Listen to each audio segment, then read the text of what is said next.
ஜோதிட நண்பர்களுக்கு வணக்கம். இன்றைய பதிவில் மேஷத்தில் சனி நின்று ஜாதகர்களுக்கு சனி திசை நடந்தால் யோக திசையாக நடக்க வேண்டும். இது போன்ற யோக திசையாக நடப்பதற்கு கிரகநிலைகளின் அமைப்பை இப்பொழுது இந்த பதிவில் நாம் இப்போ பார்ப்போம். மேஷத்தில் சனி நீச்சம், கடகத்தில் சுக்கிரன் குரு, சிம்மத்தில் சூரியன் ஆட்சி, கன்னியில் புதன் உச்சம். இங்கே பார்த்தீங்கன்னா செவ்வாய் உச்சம் பெற்று சந்திரனோடு சேர்ந்துள்ளது. செவ்வாய் பார்த்தீங்கன்னா 4ஆம் பார்வையாக சனியையும், சனி பார்த்தீங்கன்னா செவ்வாயை 10ஆம் பார்வையாக பார்வை பலத்துடன் உள்ளது.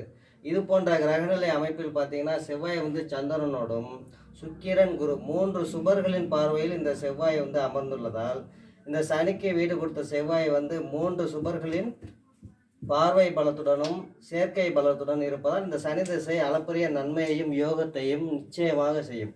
இது போன்ற கிரகநிலைகள் உங்களுடைய ஜாதகத்தில் இருக்கும் பட்சத்தில் மிக யோகமாக வேலை செய்யும் அப்படின்னு எடுத்துக்கொள்ளலாம். இது போன்ற கிரகநிலைகள் உங்களுடைய ஜாதகத்தில் இருந்தால் சந்தோஷமாக இருங்க. நன்றி, வணக்கம்.